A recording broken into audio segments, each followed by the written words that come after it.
ജാർഖണ്ഡിൽ ഹേമന്ത് സോറൻ സർക്കാർ നവംബർ 28-ന് സത്യപ്രതിജ്ഞ ചെയ്ത് അധികാരമേൽക്കും. രാജ്ഭവനിലെത്തി ഹേമന്ത് സോറൻ സർക്കാർ രൂപീകരണത്തിന്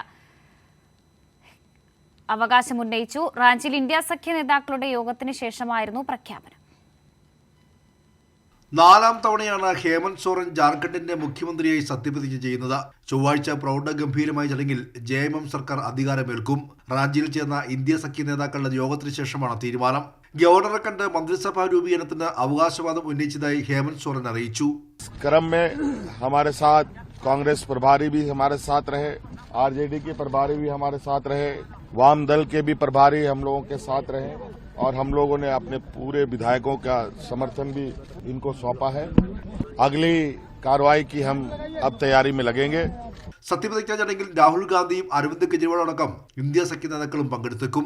ബംഗാൾ മുഖ്യമന്ത്രി മമതാ ബാനർജി, സമാജ്വാദി പാർട്ടി അധ്യക്ഷൻ അഖിലേഷ് യാദവ് എന്നിവരെയും ക്ഷണിച്ചിട്ടുണ്ട്. കോൺഗ്രസിൽ നിന്നും 6 MLA-മാർ മന്ത്രിസഭയിൽ അംഗങ്ങളായേക്കും. 81 സീറ്റിൽ 56 സീറ്റുകളാണ് ഇന്ത്യ സഖ്യം നേടിയത്. 34 സീറ്റുകൾ നേടിയ JMM-ന്റെ കുതിപ്പിലായിരുന്നു ഇന്ത്യ സഖ്യത്തിന് കരുത്തേകിയത്. അന്വേഷണ ഏജൻസികളെ ഉപയോഗിച്ച് അറസ്റ്റ് ചെയ്യുകയും ജയിലിലടയ്ക്കുകയും ചെയ്ത മോദി സർക്കാരിനുള്ള മധുര പ്രതികാരം കൂടിയായി മാറി ഹേമന്ത് സോറന്റെ തകർപ്പൻ ജയം. കൈരളി ന്യൂസ്, ദില്ലി.